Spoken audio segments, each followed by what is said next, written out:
I stood on that graduation stage with my diploma in one hand and my parents' lies in the other. They'd paid every cent for my brother's Ivy League degree, but when I got into the same school, they said they were broke. What I said in my speech made them wish they'd never come. Growing up in a small Texas town, our house had two unwritten rules. Rule number 1, Chris was destined for greatness. Rule number 2, Ava was destined to figure it out on her own. My parents immigrated from Mexico with nothing but dreams and determination. They worked double shifts at the factory, saved every penny, and poured their entire identity into one thing, making sure their firstborn son became somebody important. A lawyer. A success story they could brag about at church. Chris got the bedroom with the good lighting for studying. I got the converted garage.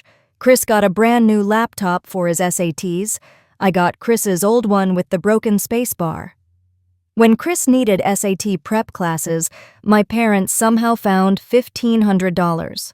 When I asked about the same classes 2 years later, suddenly we were too broke to afford luxuries.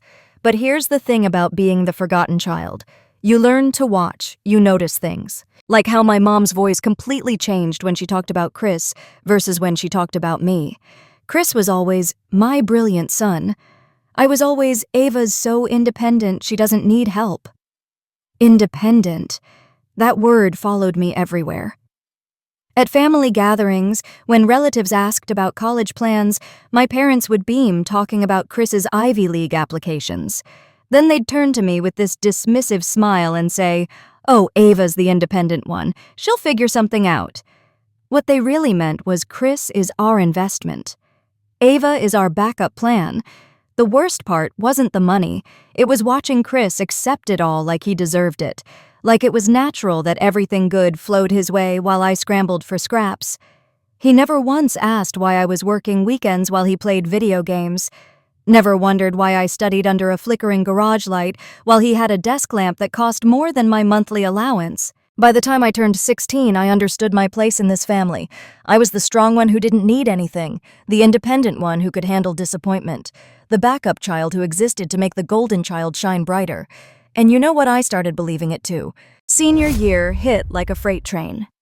While Chris was touring Columbia University on my parents' dime, I was pulling straight A's in 5 AP classes and working 3 jobs just to keep gas in my beat-up Honda. Monday through Wednesday, I scooped ice cream at Dairy Queen. Thursday and Friday nights, I cleaned office buildings downtown. Weekends, I tutored middle schoolers in math for $10 an hour. My guidance counselor kept asking when I'd have time to visit colleges. I kept thinking with what money. But here's what nobody tells you about being desperate. It makes you creative. While other kids studied in the library, I memorized chemistry formulas during my ice cream shifts. I wrote my college essays on my phone between mopping floors. My AP history notes were written on Dairy Queen napkins because I couldn't afford fancy notebooks like everyone else. The only person who seemed to notice was Mr. Jordan. He was the night janitor at our school, this quiet man in his 60s who'd seen kids like me before, kids who stayed late because home wasn't exactly peaceful, kids who studied under hallway lights because it was better than the chaos waiting at home. One night he found me passed out over my calculus homework at 2 a.m. Instead of kicking me out, he brought me a cup of coffee and said something I'll never forget. "I see you grinding, young lady. That hunger in your eyes. Don't let anybody convince you it's not worth something." Turns out Mr. Jordan had put himself through night school while raising 3 kids alone. He understood the weight of carrying dreams that nobody else believed in. When my acceptance letter from Columbia arrived, my hands shook so hard I could barely open it. Not just because I got in, but because I got in with the same grades as Chris, the same test scores, the same everything. I ran into the house screaming, waving that letter like it was a winning lottery ticket. For exactly 30 seconds, I thought this was it. This was my moment. My parents would finally see me. Instead, my dad barely looked up from his newspaper. My mom glanced at the letter and said, "That's nice, honey. But you know we can't afford to help you, too." Can't afford to help me, too. Like Chris's education was a necessity and mine was some frivolous luxury. They suggested community college instead. More practical, they said. You can transfer later, they said. What they really meant was we already spent our college fund on the child who matters. That night I called Mr. Jordan crying. You know what he told me? Sometimes the people who are supposed to lift you up are the ones holding you down, but that don't mean you stop climbing. 2 weeks later, I overheard a conversation that shattered whatever was left of my heart. I was coming home from my Dairy Queen shift when I heard my parents talking in the kitchen. My aunt had called asking about college plans for both kids. I stopped in the hallway, still holding my work uniform, and listened. "Chris has such a bright future ahead," my mom was saying.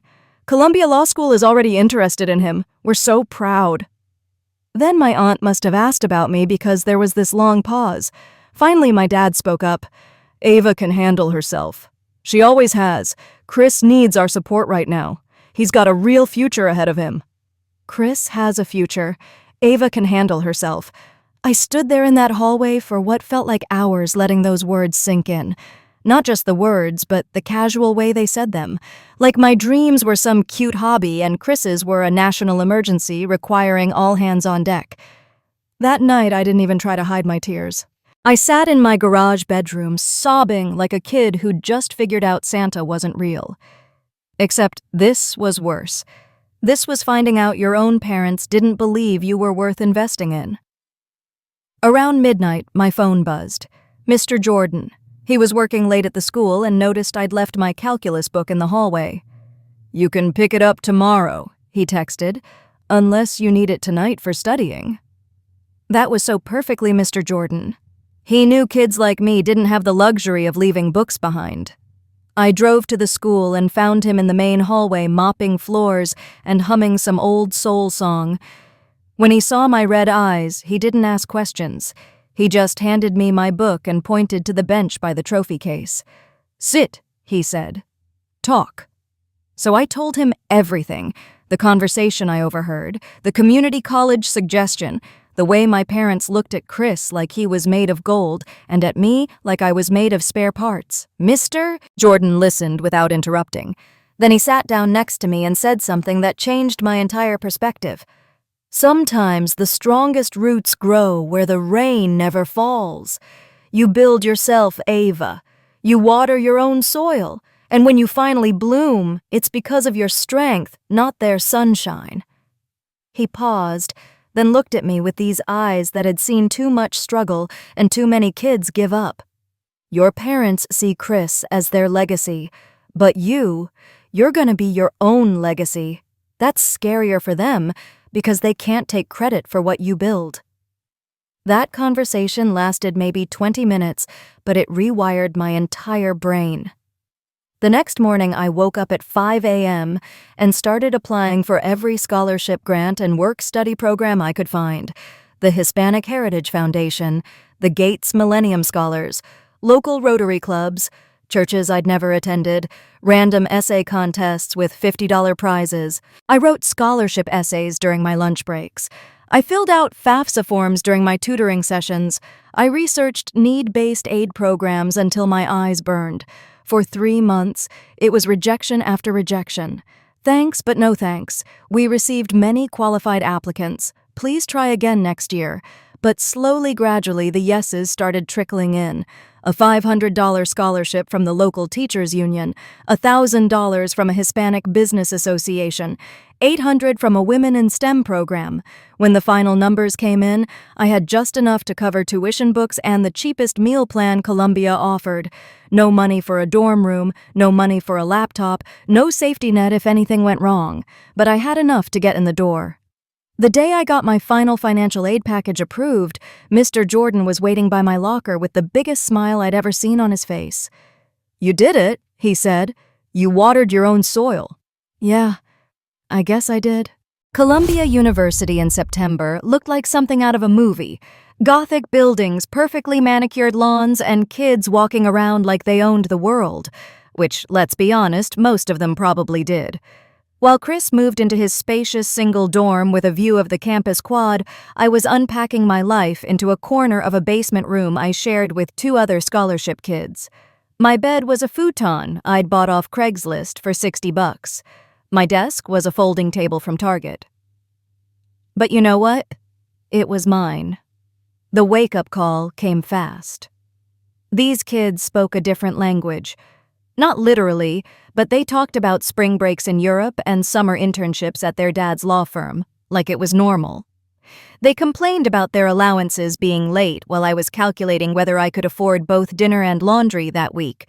I quickly learned that 40 hours a week wasn't just a job, it was survival. Monday through Friday mornings, I worked at the campus cafe. 4:30 a.m. start time making coffee for hungover rich kids who left dollar tips on $20 orders. Afternoons were for classes. Evenings and weekends, I cleaned office buildings in Midtown Manhattan. You haven't lived until you've scrubbed boardroom tables at Goldman Sachs while wearing your Columbia sweatshirt, wondering if you'll ever sit in one of those leather chairs instead of cleaning around them. The hardest part wasn't the exhaustion. It was watching other students complain about workloads while I was pulling all-nighters just to keep up. They'd whine about having to read 3 chapters for economics class. I'd read those same 3 chapters during my subway commute to my cleaning job, usually standing up because seats were taken. Then Chris started showing up on campus. Not to check on me, never to check on me. He'd drive up in the car my parents bought him for graduation, take his girlfriend to dinner at those expensive restaurants near campus, and somehow never have time to grab coffee with his sister, who was literally serving coffee 50 feet from his dorm. One time, he walked into my cafe with a group of his law school friends. I was behind the counter, hair in a messy bun, wearing that ugly brown uniform they made us wear. He ordered a large coffee and a blueberry muffin like I was any other worker. Didn't even make eye contact. His friend Jake looked at my name tag and said, "Ava, that's a pretty name." Chris just shrugged and said, "Yeah, it's all right." I wanted to scream. I wanted to throw that scalding coffee in his face and yell, "I'm your sister!" But I needed the job. So I smiled, took his money, and watched him walk away without a second glance. That night I called Mr. Jordan. He listened to me vent for 20 minutes, then said something that stuck with me. "Pain builds character, but don't let it build walls. Use it as fuel." So I did. My economics professor, Dr. Rodriguez, started noticing something in my class participation. While other students regurgitated textbook answers, I was connecting theories to real-world problems I'd actually seen.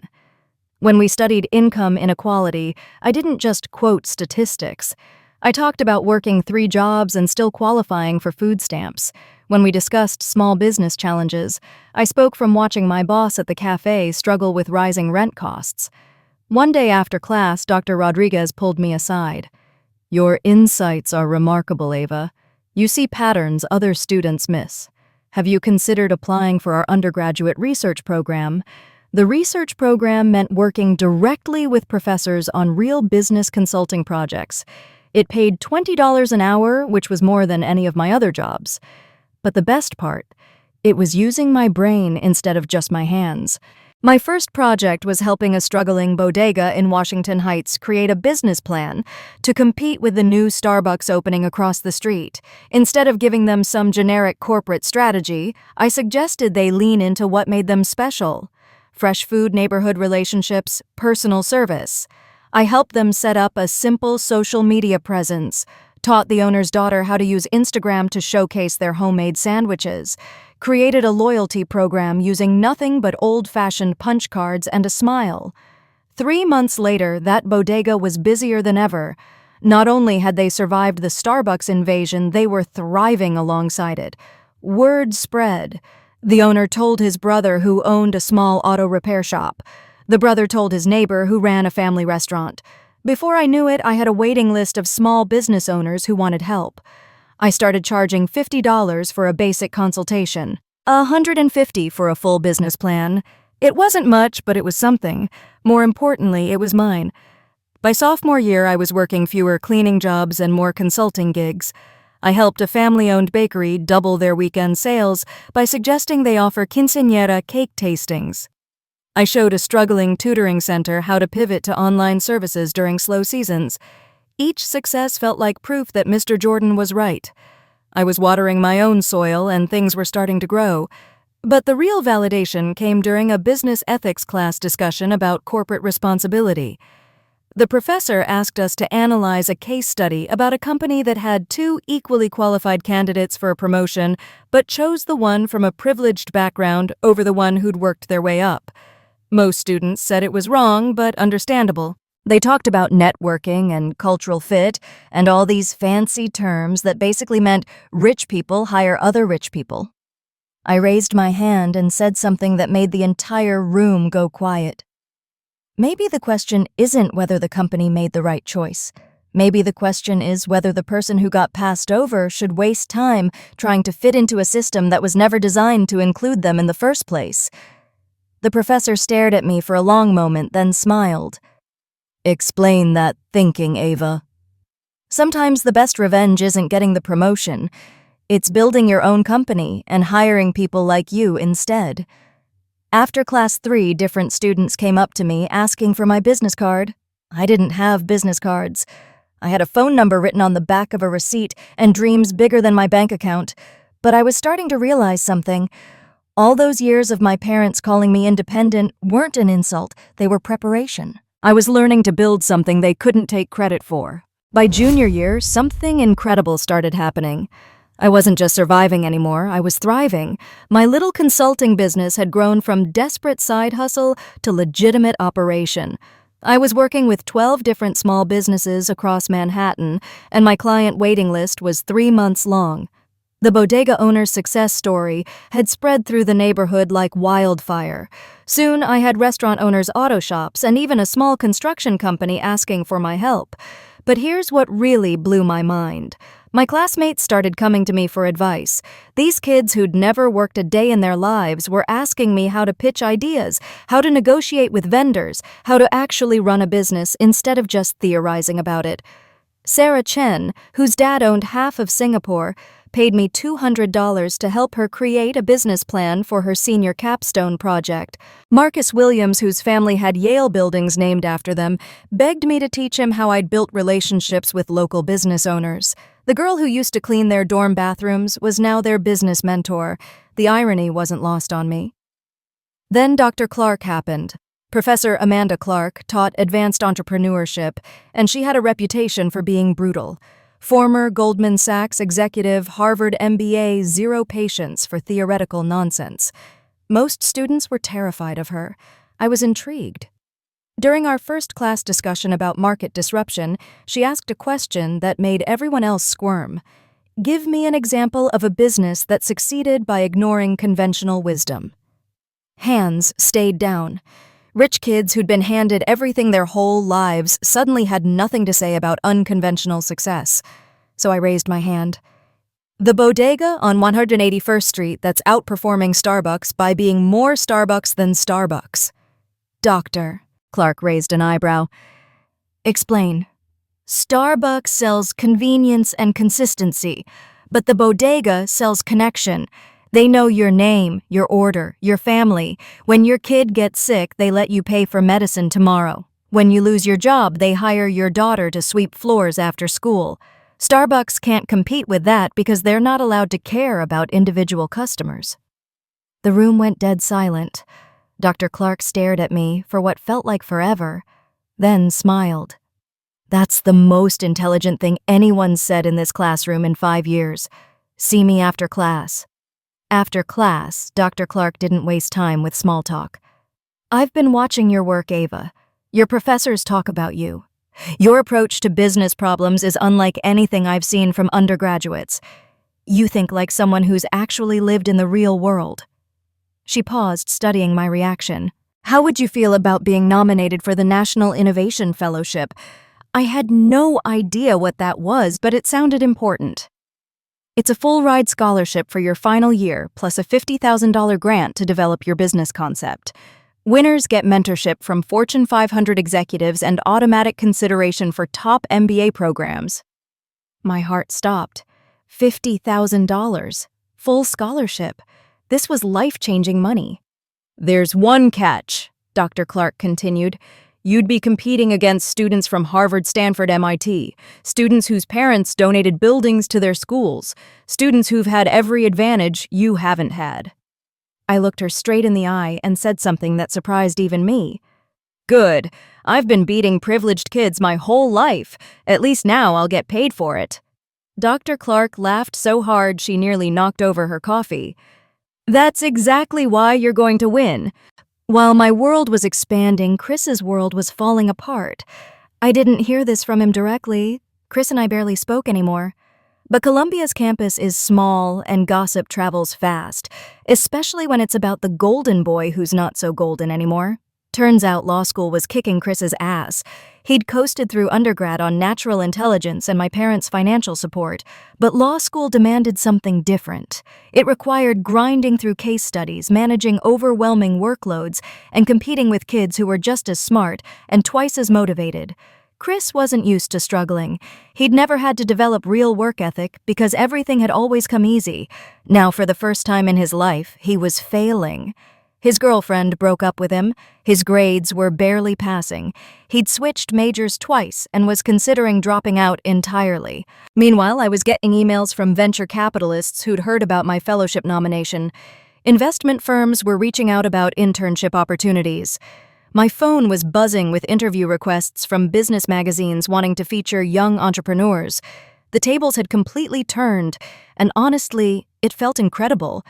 But the real validation came when I bumped into Chris outside the library one random Tuesday evening. He looked terrible, unshaven, exhausted, wearing the same clothes he'd had on 3 days earlier.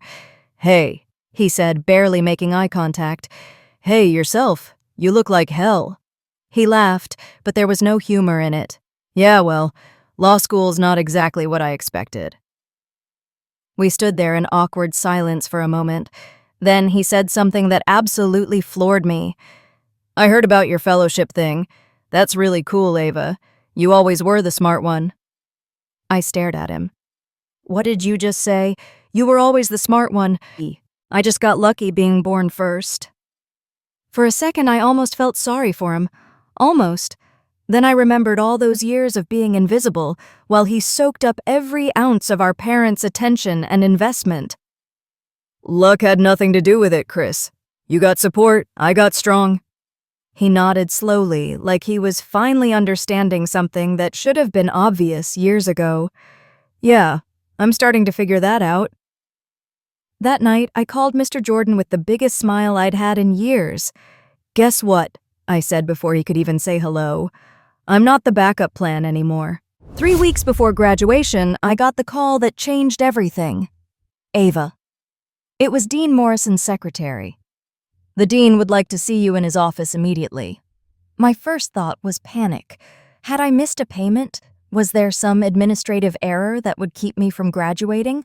I'd been so focused on finishing strong that the possibility of last-minute disaster hadn't even occurred to me. I practically ran across campus to the administration building, my heart pounding with every step. Dean Morrison was waiting with the biggest smile I'd ever seen on his face. "Congratulations, Miss Martinez. The faculty has voted unanimously. You'll be delivering the student commencement address." I stared at him. "I'm sorry, what?" "The student speaker. At graduation. In front of 12,000 people, including families, faculty, and this year's honorary degree recipients." My legs gave out. I literally had to sit down in the chair across from his desk. "Dr. Clark nominated you," he continued. "She said, and I quote, that you represent everything Columbia stands for: academic excellence, entrepreneurial spirit, and the courage to challenge conventional thinking." The student speaker. Me. The girl who'd started college sleeping on a basement futon and eating ramen noodles for dinner. "There's just one thing," Dean Morrison added. "The speech can't exceed 8 minutes, and it will be broadcast live on the university's website." Live broadcast, 12,000 people, no pressure at all. I spent the next 3 weeks writing and rewriting that speech. I must have gone through 50 drafts. Every version felt either too angry, too grateful, or too generic. How do you sum up 4 years of struggle and transformation in 8 minutes? Then the night before graduation, Mr. Jordan called. "I heard the news," he said, "about the speech. I'm proud of you, young lady." I don't know what to say up there, I admitted. Part of me wants to call out everyone who never believed in me. part of me wants to just thank people and play it safe. There was a long pause. Then Mr. Jordan said something that gave me perfect clarity. You've spent 4 years proving them wrong by proving yourself right. Don't stop now. Graduation morning was chaos. Families everywhere, photographers, graduates in caps and gowns taking selfies. And then I saw them, my parents. They'd flown in from Texas dressed in their absolute best. My mom was wearing a dress I'd never seen before, and my dad had on a suit that still had creases from the package. They looked excited, proud even. But I could tell immediately why they were really there. They weren't there for me. They were there for the relatives. My Aunt Carmen had driven up from Houston with her husband and 3 kids. Uncle Roberto flew in from Phoenix. Even my grandmother, who hadn't left her house in 2 years, was sitting in a wheelchair looking expectant. This wasn't about celebrating my achievement. This was about my parents finally having a success story they could brag about. My mom spotted me across the quad and waved me over with this huge artificial smile. "Mija, there's our graduate. Come. Everyone wants pictures." For the next 20 minutes, I posed for photos with relatives who barely knew my name, but suddenly wanted to claim credit for my success. I listened to my parents tell story after story about how proud they'd always been, how they'd always known I'd amount to something special. The lies came so easily. You would have thought they'd been my biggest supporters all along. Then Uncle Roberto asked the question that made my stomach drop. "So what's this about you giving a speech, Rosa? You didn't tell me Ava was speaking today." My mom's smile faltered for just a second. "Oh yes, well, Ava's always been very involved in school activities." School activities? Like being student speaker was equivalent to joining the debate club. "What's the speech about?" Aunt Carmen asked. Before my parents could deflect, I spoke up. "It's about independence, about what happens when you have to build your own foundation because nobody else will." The family went quiet. My mom shot me a warning look that I knew all too well. Don't embarrass us. Don't make a scene. Play nice. But I was done playing nice. An hour later, I was standing backstage in my cap and gown, listening to 12,000 people find their seats. The opening ceremony felt like it lasted forever. Honorary degrees, faculty recognitions, endless speeches about tradition and excellence. Finally, Dean Morrison took the podium. "Ladies and gentlemen, please welcome this year's student commencement speaker, a young woman who exemplifies the very best of what education can achieve when combined with determination, creativity, and an unwavering belief in oneself, Miss Ava Martinez." The applause was thunderous. I walked to that podium on legs that felt like they belonged to someone else. I looked out at 12,000 faces, found my family in the 3rd row, and saw my parents beaming with pride.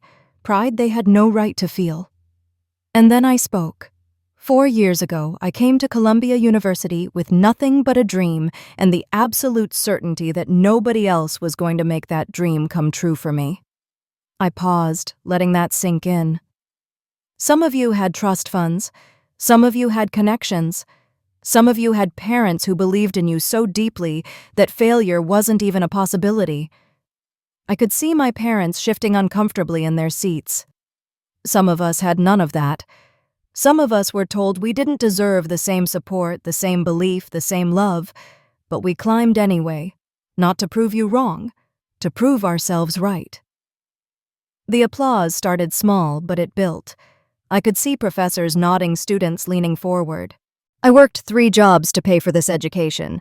I slept on a futon in a basement. I studied on subway cars and wrote essays on napkins, not because I had to, but because I chose to. Because sometimes the greatest gift someone can give you is the refusal to help. It forces you to discover what you're truly capable of. My parents weren't smiling anymore. They were staring at me with something between shock and horror. For anyone wondering, I paid every single dollar for this degree myself, while building a company that now employs 6 people and generates 6 figures in annual revenue, including one person who used to call me a dreamer. I looked directly at my parents. Turns out, dreamers build realities. And the people who tell you to be realistic, they're usually just afraid of what you might accomplish without their permission. The crowd erupted. Students were on their feet. Professors were applauding. Even some parents were wiping away tears. But my parents, they looked like they'd been slapped. White-faced, stunned, completely blindsided by their daughter's very public declaration of independence. I wasn't done. To my fellow graduates who earned your place here through privilege, I don't resent you. But I want you to understand something. The person sitting next to you who worked 40 hours a week while you studied, they're not just as smart as you, they're stronger than you. Hire them, learn from them, and never ever underestimate someone just because they started with less. The applause was deafening now. I could see my business professors grinning, my consulting clients in the audience cheering, and somewhere in the back, a familiar figure in a janitor's uniform giving me a thumbs up. Mr. Jordan had come to see me graduate. Finally, to anyone out there who's been told they're too independent, too difficult, too much trouble to invest in, you are not a backup plan. You are not someone else's consolation prize. You are the main event in your own life. Start acting like it. I stepped back from the podium to a standing ovation that lasted 3 full minutes. As I walked back to my seat, I caught my parents' expressions one more time. They weren't just embarrassed. They were terrified. Because for the first time in my life, I had publicly refused to protect their reputation at the expense of my truth. The girl they'd dismissed as the independent one had just proven exactly how powerful independence could be. And the best part? This was just the beginning. After the ceremony, chaos erupted. Students everywhere, families taking pictures, professors shaking hands. But I had tunnel vision. I needed to find Mr. Jordan. I pushed through the crowd still in my cap and gown, scanning faces for the man who'd believed in me when nobody else would. Finally, I spotted him near the back of the lawn standing alone with the biggest smile I'd ever seen. I ran toward him, and he opened his arms like he was greeting his own daughter. "You did it," he said, his voice thick with emotion. "You watered your own soil, and look what grew." I hugged him so tight I probably cracked his ribs. "I couldn't have done this without you. You saved my life." "No, baby girl. You saved your own life. I just reminded you that you could." We stood there for a moment, this unlikely pair, the janitor and the graduate, the man who cleaned floors and the woman who was about to change the world. "I have something for you," he said, reaching into his jacket pocket. He pulled out a small weathered notebook, the same one I'd seen him writing in during all those late nights at school. "What's this?" "Quotes, sayings, little pieces of wisdom I've collected over the years, things I wished someone had told me when I was your age." I opened it to a random page and read, "The tree that grows in the crack in the sidewalk becomes stronger than the ones planted in perfect soil." My eyes filled with tears. "Mr. Jordan, I can't take this." "You already earned it. Besides, I got a feeling you're gonna need those words when you're mentoring the next kid like you." Before I could respond, someone called my name. I turned around and froze. Chris was walking toward us, still in his own cap and gown, but he looked different, humbled, like he'd finally woken up from a 4-year dream. "Ava," he said quietly. "Can we talk?" Mr. Jordan squeezed my shoulder. "I'll be right here when you need me." Chris and I walked a few steps away from the crowd. For a moment, we just stood there, 2 siblings who'd grown up in the same house but lived completely different lives. "That speech," he started, then stopped. "Jesus, Ava. I had no idea. No idea about how bad it was, how unfair they were to you, how—" He ran his hands through his hair. "How much stronger you are than all of us." I stared at him. This wasn't the Chris I knew.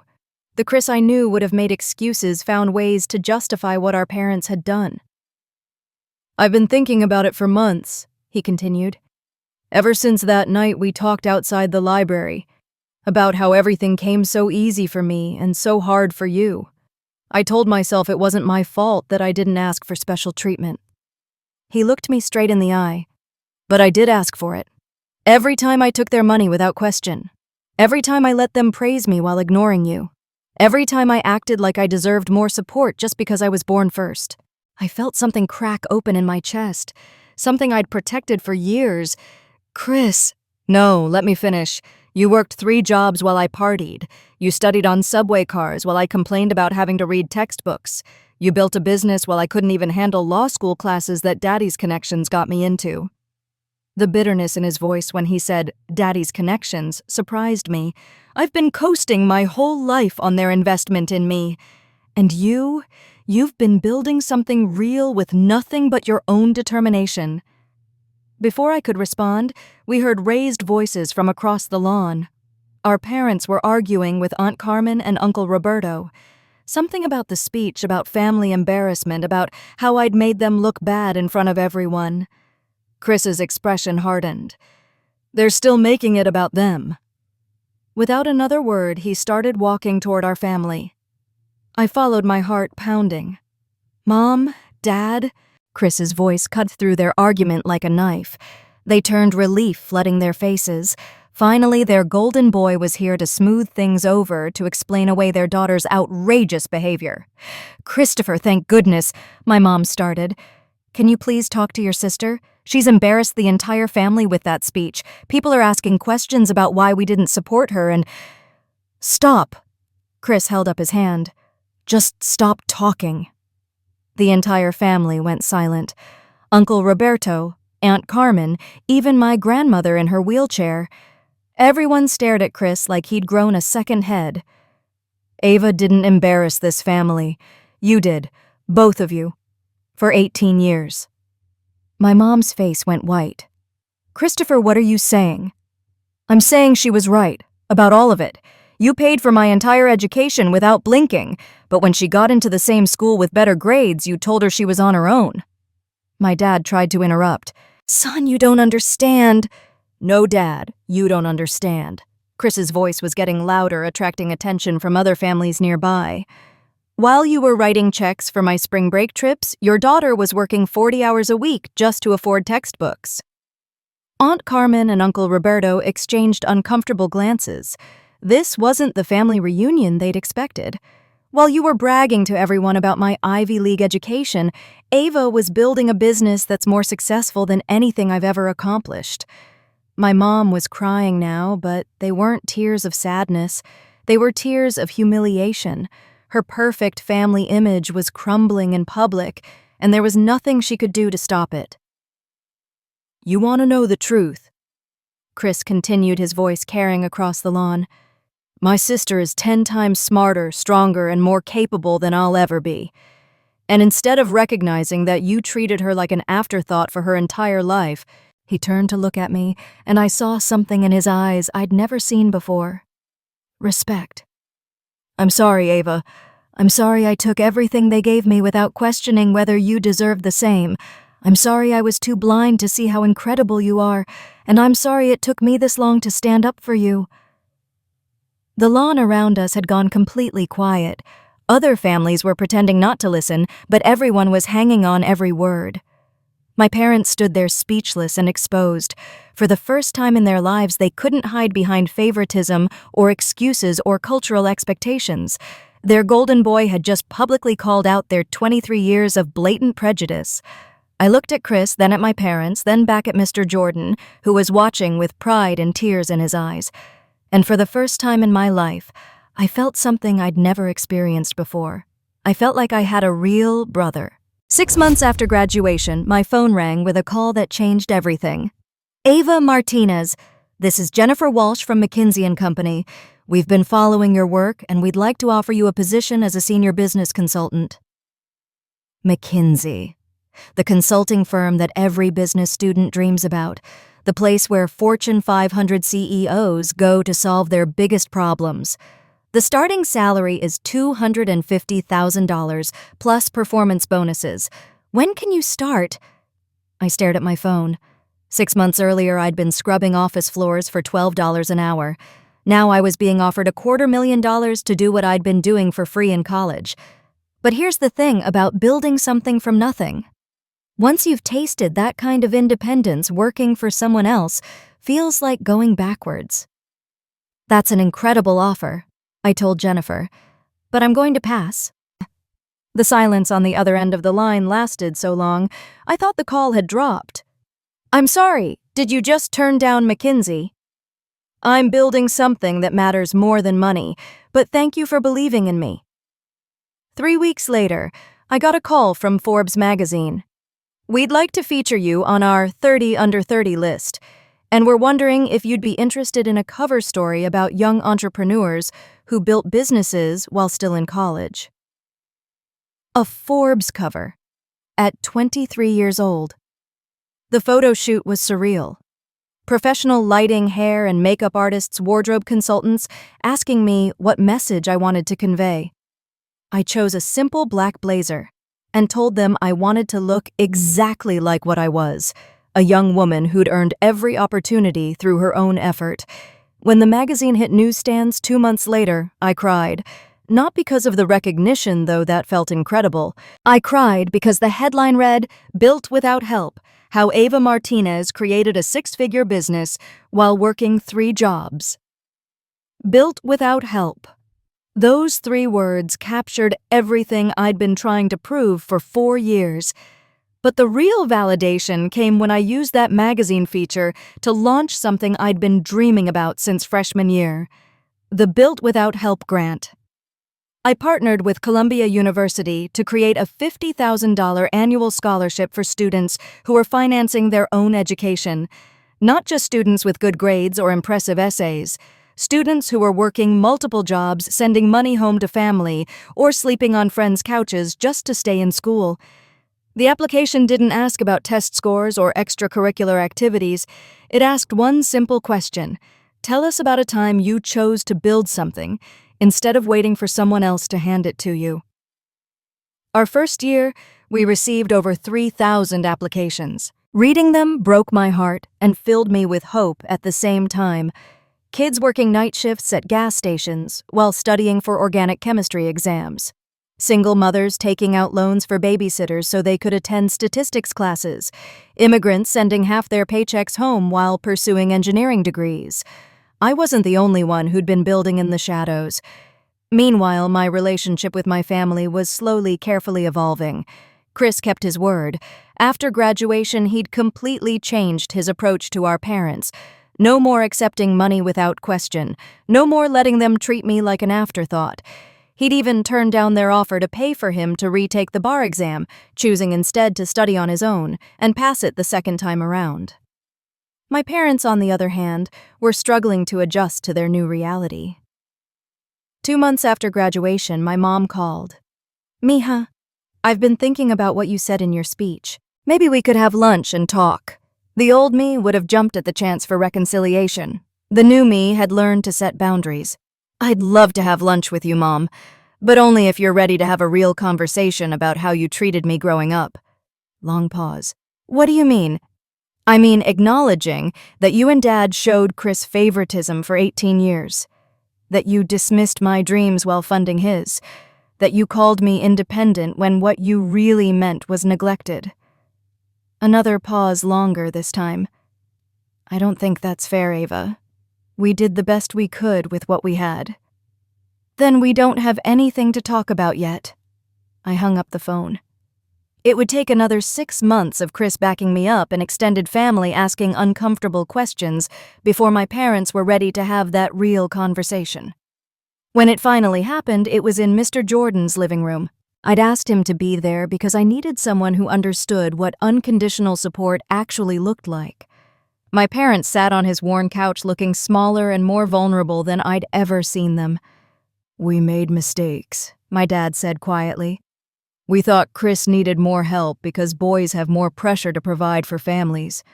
We thought you were stronger, more capable of handling things on your own." "You were right about me being strong," I said. "But you were wrong about why.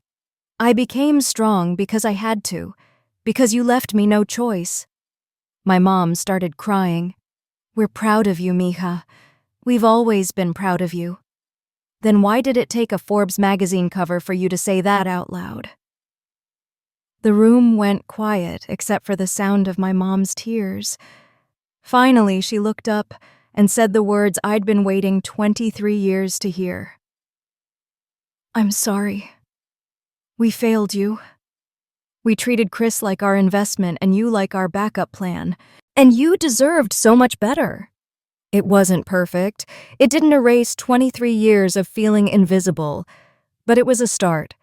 Today, 2 years later, my consulting business employs 12 people and generates over $1 million in annual revenue. The Built Without Help grant has awarded scholarships to 68 students across 15 universities. Chris passed the bar exam and started his own practice specializing in helping small businesses navigate legal challenges. He sends me a client referral at least once a month, and we text each other about everything from case law to dating advice. My parents and I have dinner together once a month. The conversations are still sometimes awkward, but they're honest. And they're working hard to do better with my younger cousins, the next generation, who deserve equal support regardless of birth order or gender. Mr. Jordan is now the official volunteer coordinator for the Built Without Help grant. He interviews scholarship candidates and has an uncanny ability to spot kids who remind him of me, kids who study in hallways and carry their dreams in backpacks held together with duct tape. Last week, I got a letter from one of our scholarship recipients, a young man named Marcus who's studying computer science while working as a night security guard. "Dear Miss Martinez," he wrote, "I wanted you to know that your story gave me permission to stop apologizing for working harder than everyone else. Thank you for showing me that independence isn't a punishment, it's a superpower."